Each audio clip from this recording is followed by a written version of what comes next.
అధికారంలోకి వచ్చి 2 సంవత్సరాలు అయింది. రాష్ట్రంలో అనేక కార్మిక వర్గానికి హామీలు ఇచ్చారు, మోటార్ కార్మికులకు కూడా హామీలు ఇచ్చారు. 2 సంవత్సరాలు అవుతున్నా హామీలు అమలు కావట్లేదు. కనుక మా సమస్యలను పరిష్కరించాలి. 2 సంవత్సరాలు అవుతున్న సందర్భంగా డిసెంబర్ 9వ తారీఖున సంబరాలు చేసుకోబోతున్నది కాంగ్రెస్ పార్టీ. కనుక మా సంవత్సరానికి 12,000 రూపాయలు ఇస్తామని చెప్పావు. 2 సంవత్సరాలు అవుతుంది, 24,000 రూపాయలు మాకు బాకీ ఉన్నాం. మాకు చర్చలలో సంక్షేమ బోర్డు ఇస్తామని పొన్నం ప్రభాకర్ గారు హామీ ఇచ్చారు. Transport principal secretary, labour principal సెక్రటరీకి నువ్వు ఆదేశాలు ఇస్తే ఈరోజు వరకు అమలు కాలేదు. ఎందుకు అమలు కాలేదని అడుగుతున్నాం. ఇలా ప్రమాద బీమా రెన్యువల్ అయిపోయి 2 సంవత్సరాలు అయింది, ఎందుకు రెన్యువల్ చేయట్లేదని అడుగుతున్నాం.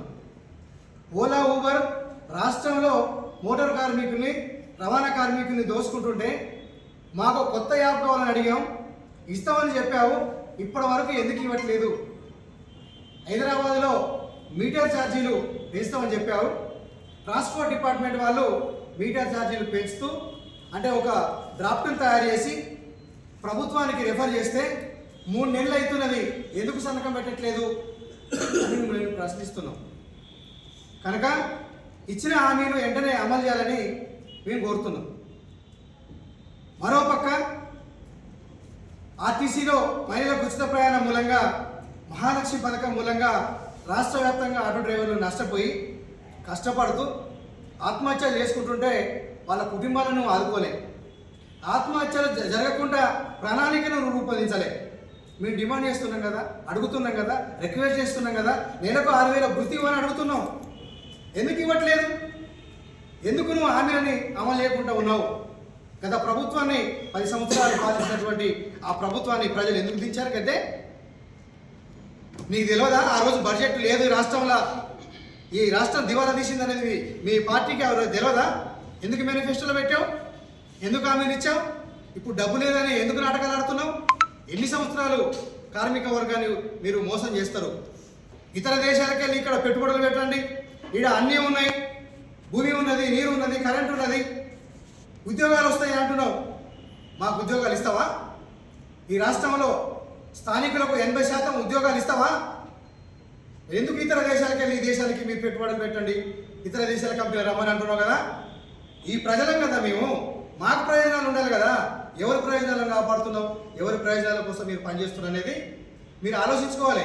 అందుకే మేము డిమాండ్ చేస్తున్నాం మోటార్ కార్మిక సంఘాలుగా, మా ఇచ్చిన హామీలు మీరు నెరవేర్చకపోతే మీరు 9వ తారీఖు నాడు చేసుకున్నటువంటి సంబరాలని మేము వ్యతిరేకిస్తున్నాం. ఈలోపు కనుక మా హామీలను అమలు చేయాలి. అమలు చేయకపోతే డిసెంబర్ 9వ తారీఖు నాడు రాష్ట్ర వ్యాప్తంగా ఆటో డ్రైవర్లు నల్ల బ్యాడ్జీలు పెట్టుకొని నిరసన వ్యక్తం చేయాలి అని ఈ ప్రెస్ మీట్ సందర్భంగా మేము ప్రకటిస్తున్నాం. మండల కేంద్రాలలో ఆటో డ్రైవర్లు, ఆటో సంఘాలు కలిసి నిరసన వ్యక్తం చేసి అక్కడ ఎంఆర్ఓ గారికి మెమోరాండం ఇవ్వాలి. రాష్ట్రంలో కేంద్రంలో ఉన్నటువంటి కమిషనర్ కార్యాలయం ఎక్కడైతే ఖైరతాబాద్లో ఉందో, ట్రాన్స్పోర్ట్ కమిషనర్ కార్యాలయం ముట్టడి 9వ తారీఖు నాడు జరుగుతున్నది. నిరసన వ్యక్తం చేస్తున్నాం. ప్రభుత్వానికి కమిషనర్ ద్వారా మా డిమాండ్లని మేము పంపబోతున్నాం. కనుక మేము ఒక్కటే చెప్పదలుచుకున్నాం, మీ ప్రభుత్వం సంబరాలు చేసుకోనివ్వండి, మేము సంబరాలలో సంబరంగా లేవు. మా డిమాండ్లను పరిష్కరిస్తేనే మేము సంబరాలు చేసుకుంటాం. కనుక ఆటో డ్రైవర్ సోదరులు ఎవరైతే రాష్ట్రంలో ఉన్నారో వాళ్ళు కాంగ్రెస్ పార్టీ సభ్యులే కావచ్చు, కాంగ్రెస్ కార్యకర్తలే కావచ్చు, కాంగ్రెస్ పార్టీకి సంబంధించినటువంటి అనేక ఉండొచ్చు. మీరందరూ కూడా మోటార్ కార్మికుల పక్షాన నిలబడాలనేది మేము డిమాండ్ చేస్తున్నాం. మా సమస్యలు పరిష్కరిస్తేనే ఆ యొక్క కార్యక్రమంలో, ఆ సమరాలలో ఆటో డ్రైవర్లు పాల్గొనండి. ఈ సమస్యలు పరిష్కరించకపోతే మా ఉద్యమంలో మీరందరూ రండి అనేటువంటిది మేము కోరుతా ఉన్నాం.